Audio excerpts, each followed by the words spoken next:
So, we'll start with today's seminar and warm welcome to all of you. We are here to learn homeopathy. I will start seminar with these two words as Hahnemann has started his 6th edition with the Odysseus. Odysseus, I just want to say because when we do something new, some practical, some experiments, we reach to certain conclusions. And they are number of times new to everyone.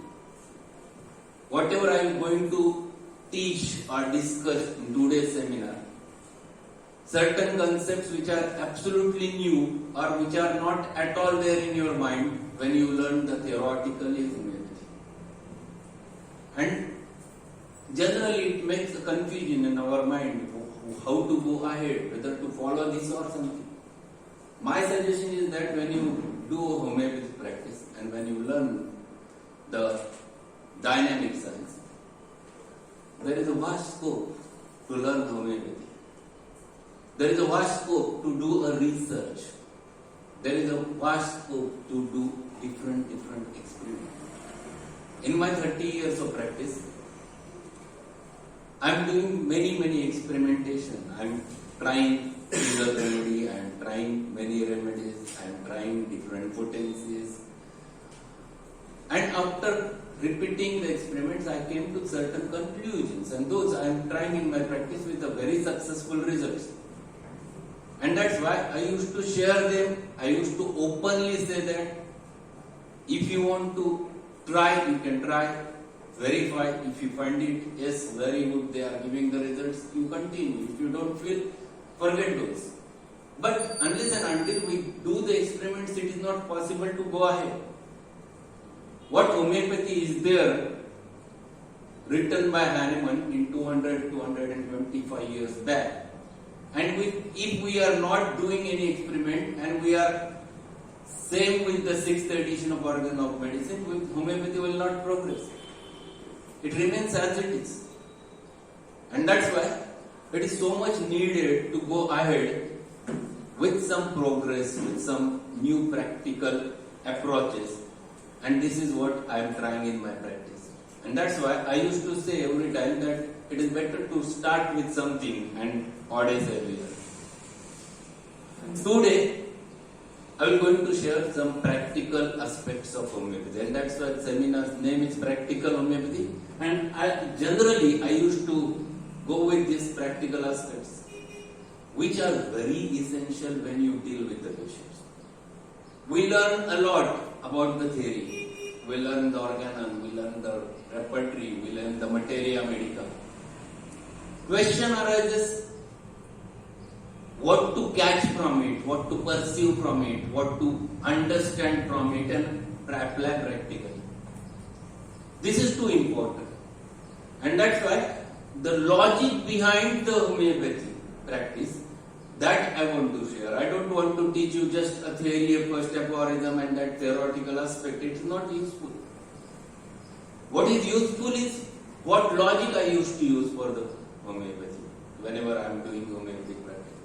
That logic, if I will share, you can catch that logic and you can try it, you can utilize it. You have to learn the logic, you don't have to learn remedy. Remedy is there in your materia medica. Rubrics are there in your repertory. All the rules and regulations are there in organon. But how to apply them practically, that is what is very important for us. And that's why we'll start with today's session with the practical homeopathy. So question arises, what is practical? Practical is nothing but learning the homeopathy through the clinical cases. So the cases which I used to share with you, those cases I have taken as the format.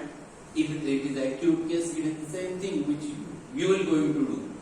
But out from that acute case, what is exact, what is essence, that you have to process. So that you can find it in your materia medica. You can find it in your keynotes.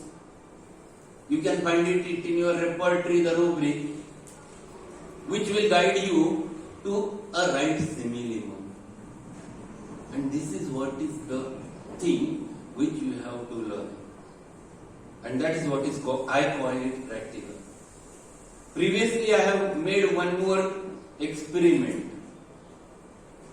I have made 3 years consecutively. We have done the homeopathic workshop. It was a new thing for the homeopathy.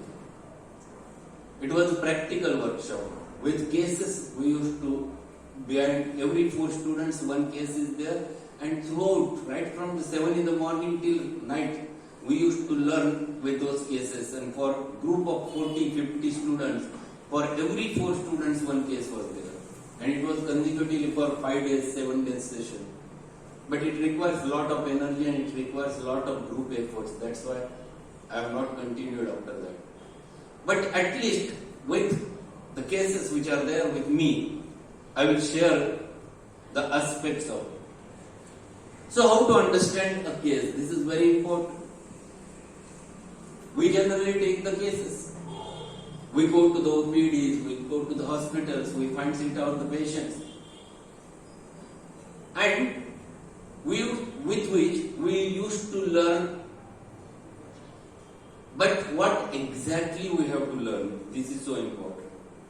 So, if you want to learn a case or if you want to understand a case, it is through perceiving technique.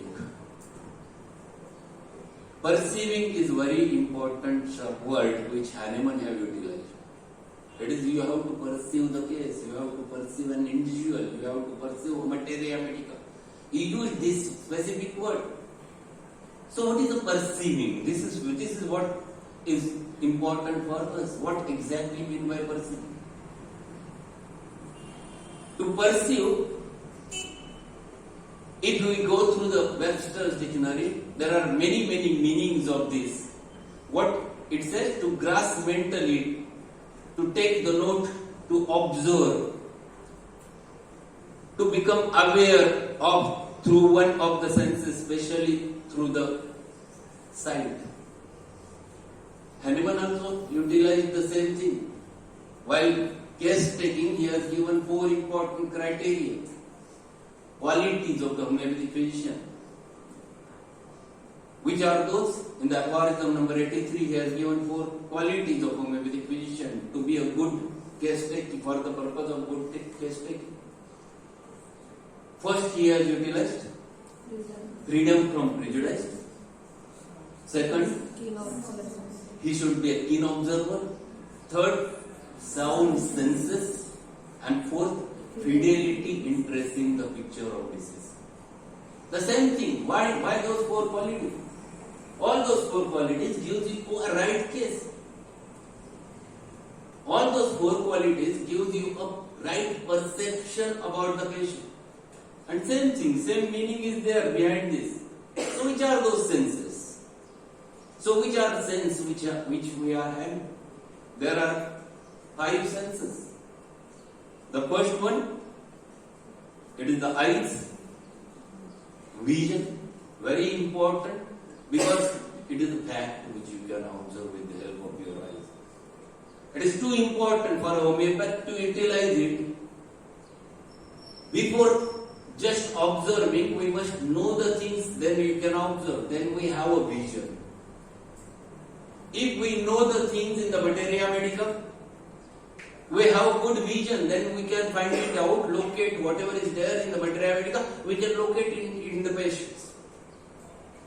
And that's why this is the first important sense which you have to utilize again and again. If the patient is sitting in front of you and doing this continuously through and through the case, you must observe what he is doing. This is so important. This is frowning. We have a rubric, frown is supposed to be. Just by observation, we catch that. If the patient is sitting in front of you and fully, wholly oily face is there, you have to catch that. Yes, you get the rubric directly through the observation. Rubric is face greasy. First question you must ask, Have you applied any oil on the face? Because moisturizers people use. So first question should be there, and then you take the rubric. There is grease. Sometimes the females are there who are sitting in front of you and they are having a beard, the hairs on the chin, hairs on the upper lips, which is little bit abnormal, which you can locate directly and which you can find it out very easily, and we have the rubric for that. If you open the face chapter, you have the hair growth on the face, especially in the woman's chin. So vision is very important thing which you have to utilize while case taking. So you can perceive number of things through your vision. So first sense is vision. The second is ears, hearing. You should be alert enough. When you are in OPD, you should be alert enough. This is too important because your ears should be open enough to catch all those things over there. Even though the patient is not in front of you and he is in the outside, in your waiting room, and he is coughing over there. He is coughing in a typical manner. He is coughing like that. He is coughing like that. You have to catch that very easily. Yes, patient is coughing in a specific manner. You have the rubrics in your repertoire. Chapter is cough paroxysmal, consisting of 2 paroxysms in succession. Only 3 remedies are there. One is belladonna, another is myrrh over there. So you can get that when your hearing sense is there. You listen to things very easily. That's why it is too important to catch all those things with the help of your senses. This is what is called as a perceiving. Sometimes the patient is coughing over there in single paroxysm also. He coughs like that. And you get single remedy in your maternity. In the repertoire, it is called carrier cough, single paroxysm. Only remedy in the repertoire given you. So what you have perceived, this is what is called as a perception. This is what is called as a sense of perception. So ears, hearing, that is also one important thing which you have to utilize. Nose, smell, very important again. Why? Sometimes patient is there in front of you and there is a sting to your nose, some offensive smell. You have to catch that. Generally the people from the villages who used to work on field, and when they come to your OPD, they have typical sense, typical smell. That stink is because of lot of perspiration and they have not washed it out. And that stink is typical of a myrrh which you can catch. Sometimes you get a sweetened smell over there, which is characteristic of puja. So you have to find it out exactly with the help of your nose. This is one more thing which you have to utilize. Sometimes in cancerous pathologies, there is always one thing, if it is uterine generally, a fish brine odor comes. If uterine pathology is there, cancerous pathology, you get this stink, which you have to catch. Yes, this is something which is there, medorinum. Something like that. So, the senses are very important to be considered when you deal with the patients. One more sense which is there, which you should not use in practice, that is the tongue, the taste. Keep it aside. And last one, which is very important again, skin touch. How do you utilize this?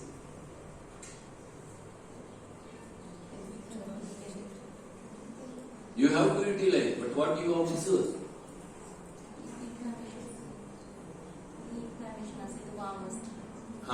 you have to look for the general examination. If the inflammatory things are there, you have to consider whether it is warm with the back of your hand. Second, you must get a pulse by palpation, a skin which you are using over there. Then sometimes you go on palpating abdomen and you touch and patient immediately catches. Very important thing, that is very sensitive to the slightest touch. But on deep palpation he is accustomed to it. So you get a colosine or a china. So these are very important things which you have to catch, we have to learn. These are the things which one should not forget, and that's why my aspect of looking towards it is these senses are always useful while learning the cases. And one more sense which I have used to use in practice is the sixth sense.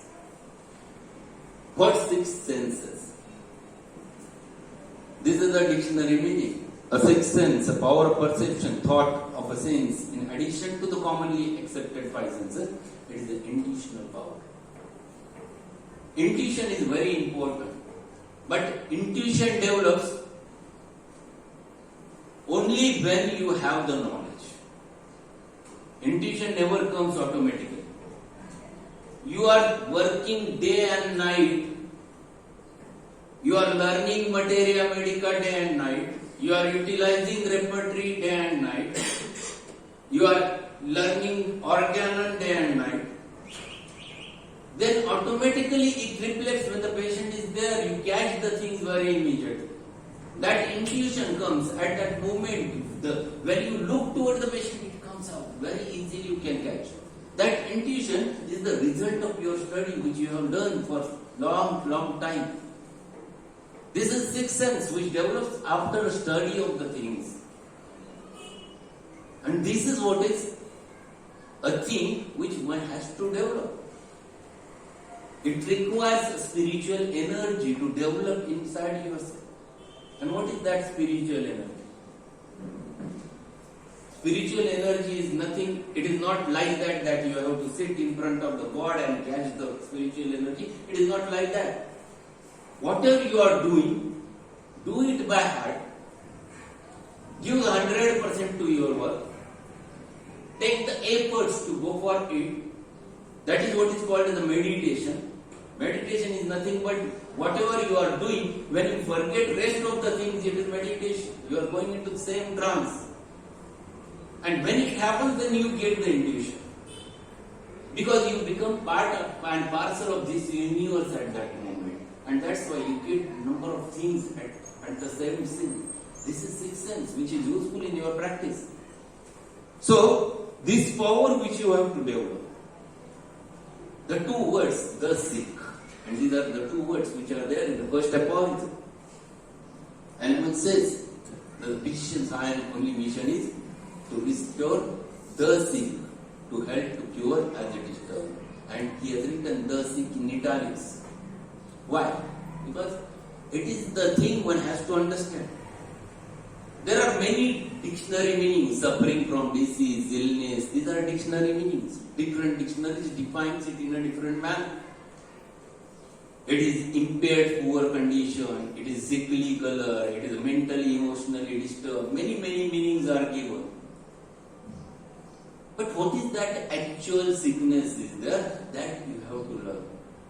Hahnemann's concept of the sick is more than that what the dictionary defines. In the dictionaries, the things are limited to a certain particular part. Hahnemann's aspect of the sick is very nicely elaborated by the Kent in his first chapter, and that's why he has written first chapter, the sick, in his philosophy. And nearly about pages he has written regarding the sick. So sickness, the human who is sick, you have to understand that human being. The sickness is there inside him. It is hidden inside. And that sickness you have to understand. That sickness you have to catch. So, this is what is the Webster dictionary says. The sick and ill both expresses the idea of being in bad health, affected by with the disease. Then he has used, the sick is more commonly used than ill, which is somewhat formal. These are all dictionary meanings. But Hahnemann's concept of understanding the sick is understanding that deceased human being. So, when I consider perceiving the sick, I feel this is very important. What I feel is nothing but just observe the facts of the deceased human being as they are. What are facts in that deceased human being? Perceive that human being with all your senses. You have to catch that senses. You have to catch to that sickness. With your senses is nothing but perceiving the sick. So, we'll turn towards this aspect. We'll have to understand this practically. So today we'll practically understand this topic with the help of cases.